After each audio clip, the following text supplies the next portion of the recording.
Olá, seja muito bem-vindo ao Business, a sua revista eletrônica de negócios. Aqui você vai conferir. A Amazon quer lançar um satélite para fornecer internet via espaço e duelar com Elon Musk. A OpenAI fecha o maior investimento da história e passa a valer mais de R$1 trilhão. Qual o impacto da inteligência artificial na trend do momento, que transforma imagens em animações? E saiba quais são os 10 mais ricos do mundo e os 10 mais do Brasil. Eu sou Bruno Meyer e o Business, seu programa de negócios na TV, está no ar.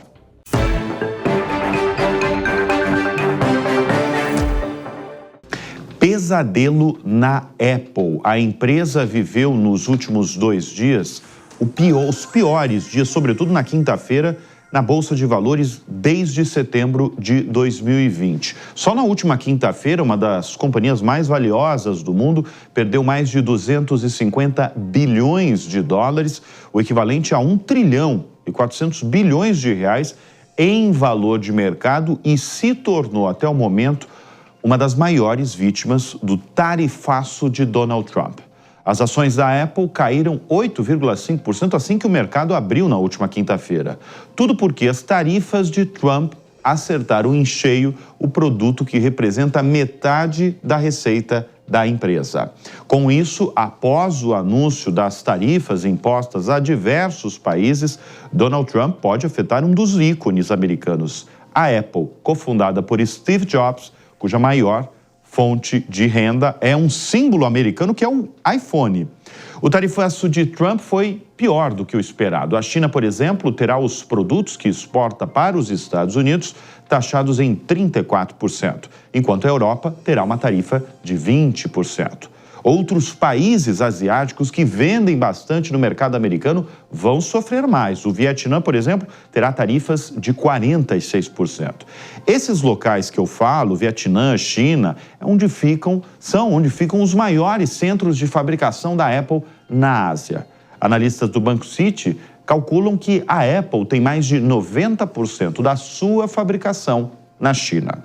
O iPhone de imediato deve aumentar nos Estados Unidos, porque, segundo especialistas, isso pode fazer com que o smartphone passe a custar $2.300 nos Estados Unidos. Hoje, o modelo mais caro custa $1.500. As Big Techs, que todas praticamente estiveram presentes, por seus representantes, seus CEOs, seus fundadores, na posse de Donald Trump, podem ser as empresas mais afetadas por essa taxação global. E a Amazon de Jeff Bezos se prepara para fazer o lançamento dos seus primeiros satélites, com o objetivo de fornecer internet a partir do espaço e desafiando assim um território dominado até o momento por Elon Musk através da Starlink, a líder mundial de um setor que se encontra em expansão. A missão prevê o lançamento de 27 satélites por meio de um foguete do grupo United Launch Alliance, também conhecido como ULA. A decolagem está prevista para o dia 9 de abril, a partir das 13 horas de Brasília, com origem em Cabo Canaveral, no estado da Flórida, nos Estados Unidos. Essa organização, a ULA, já havia lançado 2 protótipos para a Amazon em 2023. Os satélites fazem parte do primeiro lote de uma rede de até 3.200 dispositivos em órbita baixa que fornecerão internet de altíssima velocidade para áreas remotas do globo terrestre. Assim, a Amazon busca competir com a rede de satélites de Elon Musk. Elon Musk hoje conta com mais de 6.750 satélites em órbita. Esse serviço prometido da Amazon, que segundo a Amazon, vai estar disponível até o final de 2025. E olha, essa muita gente espera todo ano, porque a Forbes divulgou a lista dos mais ricos do mundo. Segundo a publicação, pela primeira vez na história, o top 3 é formado por pessoas com fortunas acima de 200 bilhões de dólares. Já o clube dos 100 bilhões de dólares agora tem 15 nomes.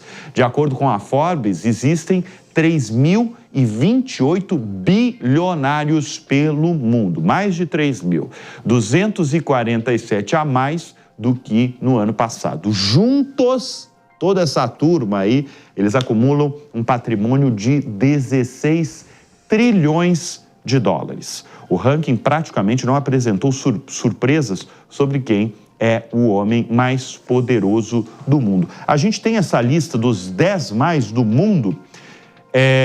Vamos começar, bom, Elon Musk, evidentemente, dono da Tesla. Isso, ele permanece como o homem mais rico do mundo, mesmo com a Tesla caindo nos últimos tempos, nos últimos meses, né? Teve uma queda de mais de 30%, né? É mercado financeiro, né? Uma hora é 50%, acho que há 2 edições do Business eu falava em 50%, mas já teve uma subida nas últimas semanas. Mas ele continua, é o homem mais rico do mundo, ele é o dono da Tesla, ele é o dono da SpaceX, ele é o dono do X, ele é o dono da Neuralink e ele tem uma fortuna de 342 bilhões de dólares. Ele que não é americano, ele é da África do Sul e ele é o homem mais rico do mundo. Em seguida vem o Mark Zuckerberg, em segundo lugar, com uma fortuna de 216 bilhões de dólares. Jeff Bezos, a gente acabou de falar da Amazon, da disputa no espaço de Jeff Bezos com Elon Musk. Em terceiro lugar, ele tem uma fortuna de 215 bilhões de dólares, o dono da Amazon. Em quarto lugar, dono da Oracle, o Larry Ellison, uma fortuna de 192 bilhões de dólares. Em quinto lugar, Bernard Arnault, o francês, dono do conglomerado de luxo LVMH, dono, por exemplo, da Louis Vuitton. Ele tem uma fortuna de 178 bilhões de dólares. Ele que já foi o homem mais rico do mundo também. Vamos para o sexto lugar, entre os 10 mais ricos do mundo. Em sexto lugar vem Warren Buffett, o grande investidor, o mega investidor, com uma fortuna de 154 bilhões de dólares.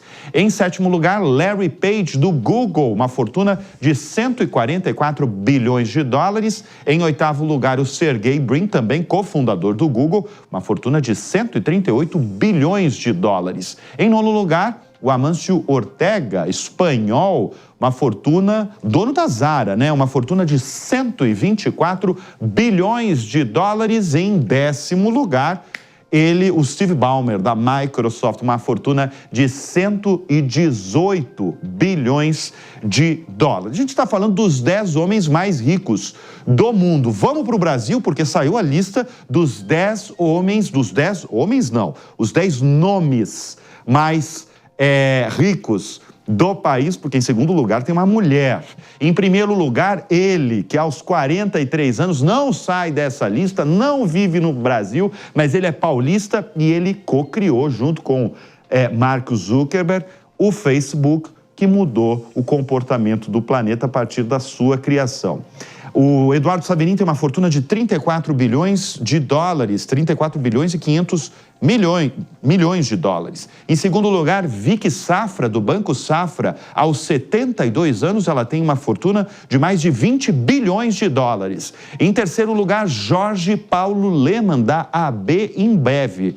Aos 85 anos, ele tem uma fortuna de 17 bilhões de dólares. Em quarto lugar, no mesmo grupo, a AB InBev e a 3G Capital, Beto Sicupira, aos 77 anos, ele tem uma fortuna de mais de 7 bilhões e meio de dólares. Em quinto lugar, temos o banqueiro André Esteves, carioca. André Esteves, dono do BTG Pactual, aos 56 anos, ele tem um patrimônio de quase 7 bilhões, porque a fortuna dele, segundo a Forbes, é de 6 bilhões e 900 milhões de dólares. Vamos ver o sexto lugar?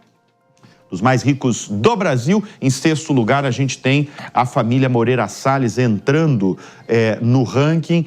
Fernando Moreira Salles, com 6 bilhões e 100 milhões de dólares. Em sétimo lugar, o fundador do Boticário, Miguel Krisner, com mesma fortuna do Fernando Moreira Salles e também do Pedro Moreira Salles, que está em oitavo lugar. Em nono lugar tem o Alexandre Bering, que é da 3G Capital, a mesma do Beto Sicupira e do Jorge Paulo Lemann. Ele tem uma fortuna de 5 bilhões e 700 milhões de dólares. E em décimo lugar a gente tem o João Moreira Salles, do Itaú Unibanco, com uma fortuna aí de 4 bilhões.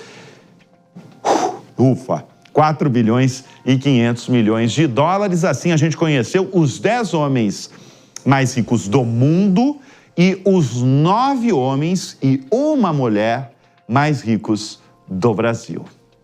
E agora a gente vai para os Estados Unidos, porque a OpenAI anunciou que captou 40 bilhões de dólares em investimentos. Isso significa, esse investimento da OpenAI é a maior rodada de captação de investimentos já feita por uma empresa de capital fechado na história. Quem está bancando isso é o japonês SoftBank. Ele será o principal participante da injeção de recursos na empresa americana com 30 bilhões de dólares. Os outros 10 bilhões de dólares vêm de um consórcio de investidores que inclui a Microsoft, que já tinha investido outros 13 bilhões de dólares na companhia.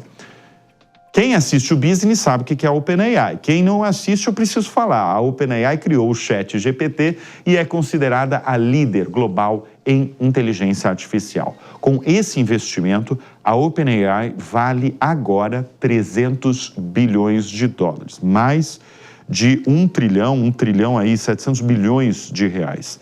Essa avaliação torna a OpenAI entre as maiores empresas do mundo não negociadas em bolsa de valores. Ela está basicamente ao lado da SpaceX, de Elon Musk, que vale cerca de 350 bilhões de dólares, e também da chinesa ByteDance, a dona do TikTok, que vale cerca de mais de 400 bilhões de dólares. A companhia, sediada em São Francisco, na Califórnia, diz que a operação permite expandir ainda mais as fronteiras da pesquisa da AI e, com esses recursos, a OpenAI diz ainda que planeja oferecer ferramentas cada vez mais poderosas às 500 milhões de pessoas que usam o ChatGPT a cada semana. E sobre esse assunto eu converso agora com o professor Celso Camilo, do Centro de Excelência em Inteligência Artificial da Universidade Federal de Goiás. Professor Celso Camilo, sempre é um prazer tê-lo aqui no Business, e justamente para comentar essa notícia histórica para a OpenAI e que, de certa forma, já não era esperada, professor. Olá, Bruno, prazer imenso estar aqui contigo novamente, com a sua audiência qualificada. Sim, a gente esperava que a OpenAI tivesse mais rodadas de investimento. A gente sabia que ela tinha como captar mais dinheiro no mercado, dado o que ela tem entregado, principalmente de base de usuário. Por mais que ela não tenha um modelo ainda economicamente rentável, mas ela tem uma base de usuário muito grande e em crescimento. Então, é claro que eles vão descobrir uma forma bastante interessante de monetização, além do que eles já fazem hoje com os usuários, né? Então, é de se esperar, inclusive, que ela precisasse de mais recurso para investir em inovação, para investir em novos modelos. E teve uma outra notícia envolvendo a OpenAI, que nessa última semana ela fez algo que quem estava nos primórdios da OpenAI jamais imaginaria que isso ia acontecer, porque ela abriu o código dela, né? Até gostaria que você explicasse para a nossa audiência o que significa isso. E, evidente, quem acompanha o mundo de inteligência artificial sabe que isso é uma resposta à rival, a DeepSeek, da China, que quando veio o turbilhão chamado DeepSeek, ele veio com uma grande novidade, que ele deixou o código dela, da DeepSeek, aberto, para que qualquer desenvolvedor, para qualquer um, possa trabalhar naquele código. Então, foi muito relevante isso da OpenAI, abrir esse código dela, né, professor? A gente sabe que existem duas grandes corridas, né? A corrida do código fechado, do modelo fechado e do modelo aberto.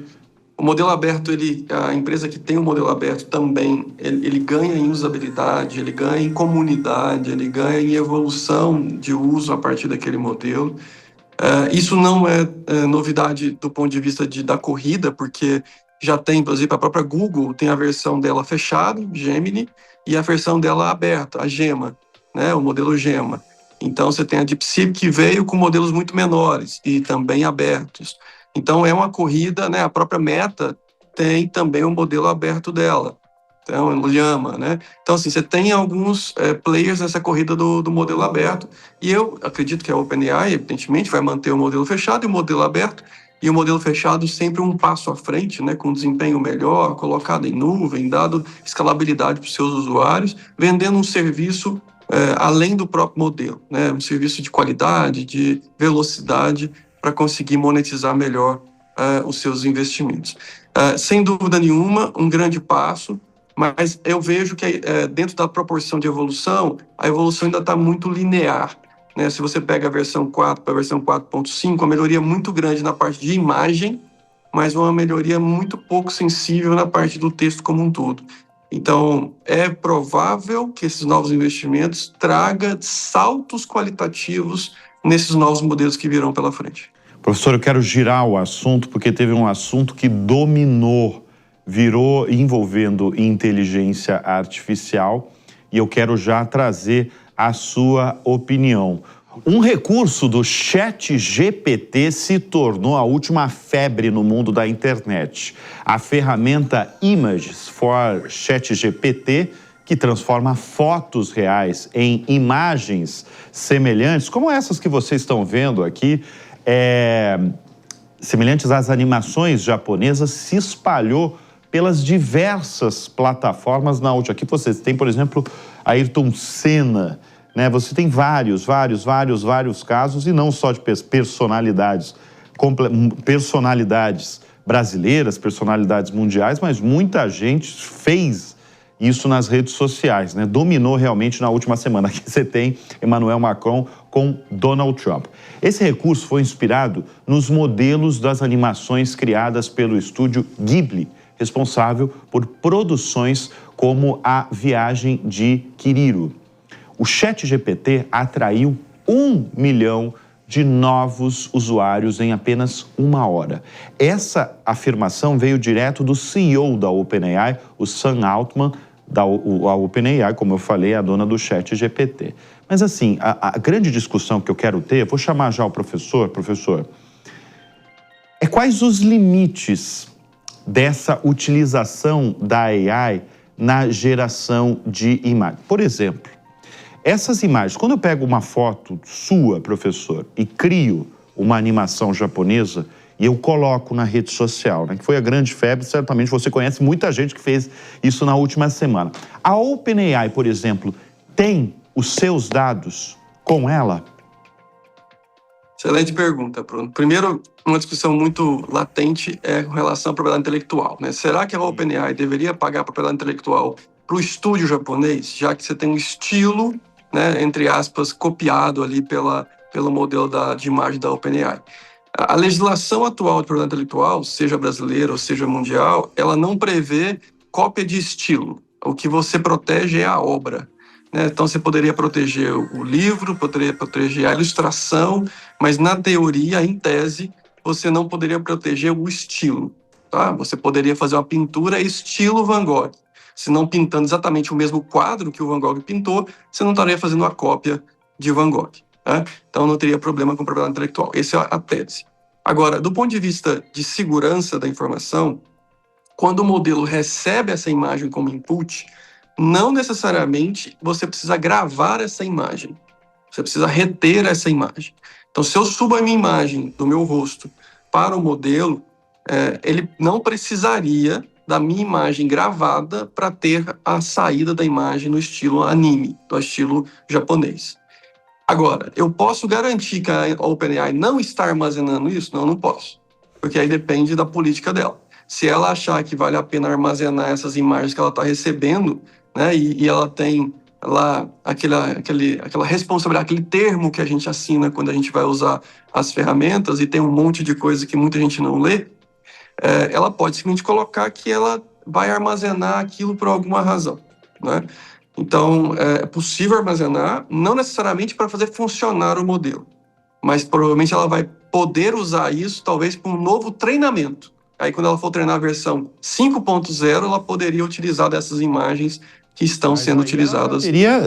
Nesse caso, ela já teria os dados, as imagens e as informações de boa parte do planeta, né, professor? Isso. E essa é uma discussão também grande quando a gente falou sobre as íris. Lembra do reconhecimento por íris, pelo olho? Quem estava armazenando essas íris? O que se iria usar a partir dali? Né? E aí tinham pessoas que estavam vendendo a imagem da própria íris para as empresas, então, sim, fazendo os testes e permitindo que isso acontecesse, né? Autorizando que isso acontecesse. Então, é uma discussão que essa sociedade atual tem que debater, né? Primeiro, buscar transparência. Acima de tudo, essa empresa ela tem que mostrar o que ela está fazendo, para eu aceitar ou eu não aceitar. Os termos atuais são muito complexos e eu tenho, né, quase convicção de que eles já são complexos para justamente o usuário não conseguir, de fato, entender o que está lá. Então, tem que começar pela transparência. Uma vez que tem a transparência, vai se discutir, é direito eu vender a minha imagem? Eu posso vender a minha imagem, só que para isso eu tenho que ter um contrato. E qual o valor dessa imagem? Né? Como é que vai monetizar essa imagem? Então, tem-se uma tese de que uma economia do futuro também passa por essa venda desse material digital que a gente vai gerando individualmente. Eu acho que toda essa discussão é basicamente a pergunta que está na tela neste momento para quem nos assiste na televisão ou no YouTube. Qual é o limite da inteligência artificial? Você que estuda há muito tempo, você deve estar aprimorando, né? Talvez a sua opinião de um ano atrás talvez não seja a mesma de hoje. Tem um limite, professor? Excelente pergunta, né? E é uma pergunta que se faz muitas vezes. Existe uma área da IA chamada Responsible AI, né? IA responsável. E essa área da IA está intimamente ligada com ética, né, e moral. O limite da ferramenta, historicamente falando, qualquer que seja a ferramenta, é dado pela ética e pela moral, ou seja, pela sociedade, pela cultura que adota aquela ferramenta. Então, se legislação é um caso clássico disso. Se eu fizer uma legislação que proíbe para tal aplicação, para tal situação e contexto, eu estou dizendo que aquele é o limite daquela ferramenta, né? E aquele limite ele pode ser estendido. Hoje pode ser um limite X, amanhã pode ser um limite Y. Naturalmente, mesmo mantendo a ética, né, que é atemporal, mas você pode aplicar ela de forma diferente, interpretar ela de forma diferente, né? Então, isso naturalmente vão sendo definidos dentro das legislações, por exemplo, que é uma forma de expressar esses limites. Mas do ponto de vista ferramental, você dizer qual é o limite da ferramenta. E aí eu lembro uma frase que eu gosto de usar muito, Bruno. Você me permite repetir ela aqui? Claro. A inovação, ela não pede licença, ela pede desculpa. Eu vou repetir a frase. A inovação não pede licença, ela pede desculpa. Então, se faz, se testa, se experimenta. Depois a cultura adota, adapta e regulamenta. Agora, tem uma curiosidade em relação a esse estúdio japonês, né, o estúdio Ghibli, porque o fundador, né, o responsável do estúdio, ele não é tão favorável à inteligência artificial. Inclusive, é um debate entre os artistas. Né? Exato. A gente aqui tem projetos que faz com artistas, fazendo collab, né? Fazendo coparticipação humano e máquina, que eu acho que, com certeza, vai ser também um diferencial competitivo para quem conseguir usar, mas respeito e entendo plenamente a posição de alguns artistas dizendo que não quero usar, não vou usar e assim por diante. Então, é um debate aberto para dizer, posso usar, devo usar, perco ou não perco ao usar a IA. Os projetos que eu tenho desenvolvido com alguns artistas aqui, o resultado final é uma combinação de estilos. Então, não está se perdendo a essência do artista, muito pelo contrário, ganha-se insights, ganha em crescimento, em produtividade. Mas, de novo, cada pessoa com sua interpretação sobre isso. Muito bem, nós conversamos com o professor Celso Cabilo, da Universidade Federal de Goiás, que sempre nos ajuda com os assuntos mais quentes. E esse assunto é quente, esse assunto é da semana, porque todo mundo deve conhecer alguém que transformou a sua imagem em um anime japonês. Você fez isso, professor? Nas redes sociais? Te confesso que não fiz, até por exaustão de ver algumas fotos na rede. A gente viu muito na última semana, a gente viu muito. Obrigado mais uma vez, professor. Imagina, grande abraço, até a próxima. O homem mais rico do mundo pode deixar e deve deixar o governo dos Estados Unidos. Fontes próximas a Donald Trump afirmam que o dono da Tesla pretende se concentrar nos negócios e atuar apenas como um entusiasta da política.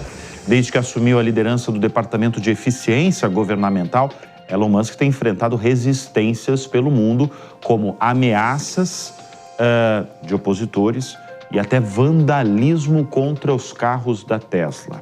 A gente já abordou em edições passadas aqui do Business. A montadora, aliás, tem perdido o mercado e recentemente foi ultrapassada pela BYD. Até o momento, o bilionário e a Casa Branca negam que ele esteja de saída. A Siemens anunciou um investimento bilionário no desenvolvimento de inteligência artificial. A companhia alemã comprou a Dotmatics, que é uma empresa de software de pesquisa e desenvolvimento em ciências da vida, por 5 bilhões e 100 milhões de dólares. O acordo possibilita a Siemens acelerar o processo de inovação em diversos setores. A empresa pretende aumentar o mercado no ramo de software industrial em até 11 bilhões de dólares. A Unilever anuncia um investimento de 410 milhões de reais no Brasil. A ideia é ampliar as linhas de produção, logística e distribuição. Parte desse valor, 265 milhões de reais, será destinado para o desenvolvimento da fábrica de Aguaí, no interior de São Paulo. A planta vai produzir a 4ª linha de desodorantes, entre eles o Rexona, a Dove e o Suave. Segundo a Unilever, o aporte deve possibilitar um aumento de 30% da produção. Esse é o maior investimento da companhia na linha de cuidados pessoais desde 2015, quando foram destinados 500 milhões de reais para a construção da planta paulista. E agora eu vou falar de uma campanha que muita gente vai lembrar. A Coca-Cola vai retomar a venda de latinhas personalizadas com nomes de pessoas. Ela foi lançada pela primeira vez na Austrália em 2013 e logo depois chegou na América Latina. Essas latinhas personalizadas, tinha gente que até fazia coleção da Coca-Cola, que foram um sucesso no Brasil.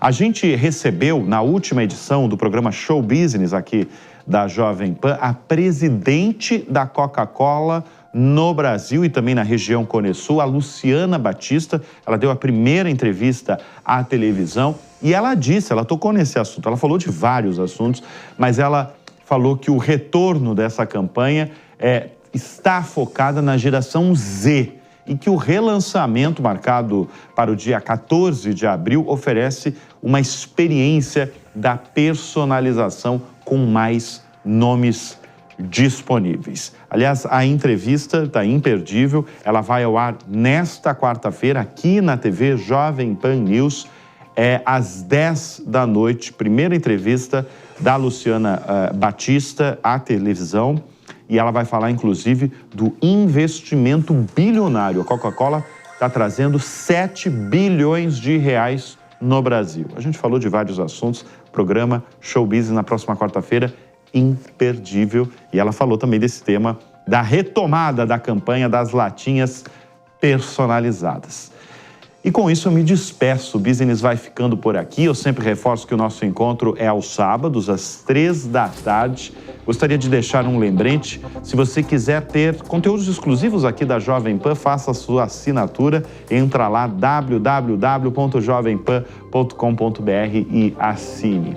Tenham todos um ótimo final de semana e sempre bons negócios no radar. Até semana que vem, tchau!